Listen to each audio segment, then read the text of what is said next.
Hello everyone, in this tutorial, I will be showing you how to use multimesh in Godot 4. Multimesh is a useful tool for when you have a lot of the same object in the scene, such as trees or rocks. It allows you to reduce what is known as a draw call, and this can significantly boost your performance. To get started, I'm going to create a new multimesh instance node.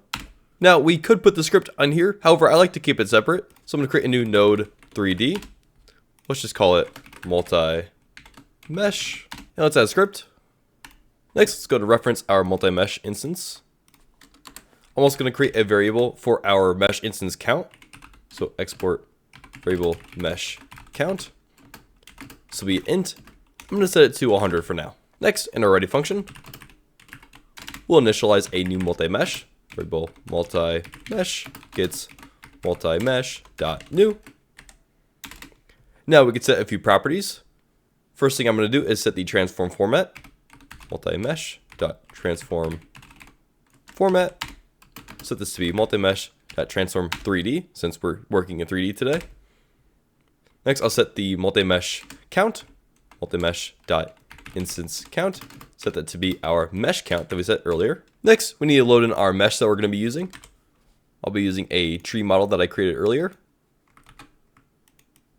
Drag that in.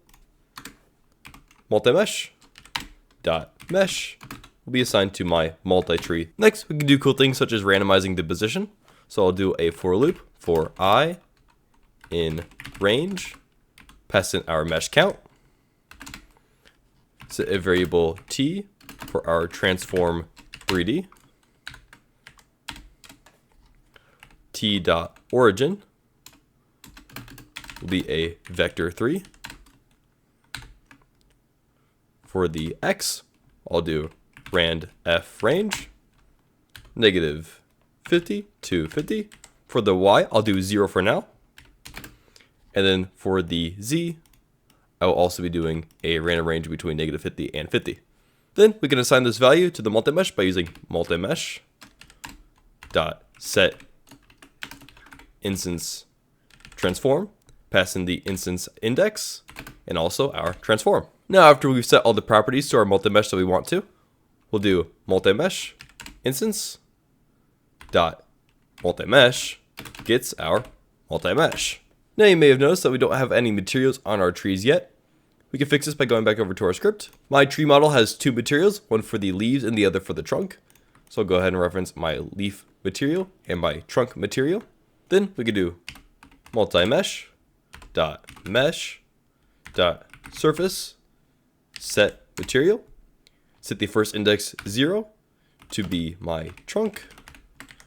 And then do the exact same thing, referencing index 1 for the leaves. Then we can reload that scene.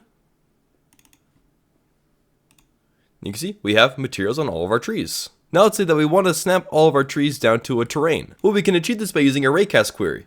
So we'll do variable query. Set this to be physics ray query parameters 3D dot create. Now we need to pass in the position of our mesh. So I'll be putting these into their own variable x, and I'll be doing variable z, the same thing, x and z.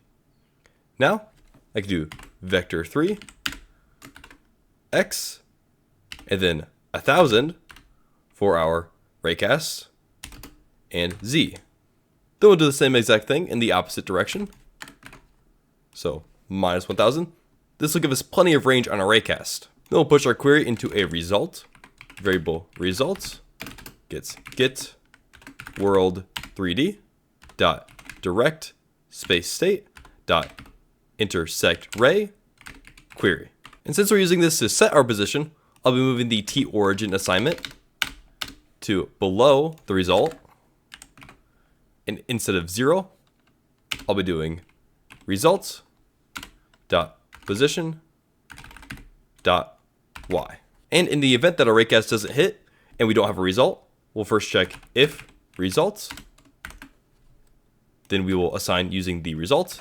If not, we will bounce back to our 0. And after reloading the scene, you'll see that we have all the trees connected to the ground where they're supposed to be. And because this is a multi-mesh and we're running in a single draw call, 10,000 meshes loads in just fine, and I have no frame stutters. And here's 100,000.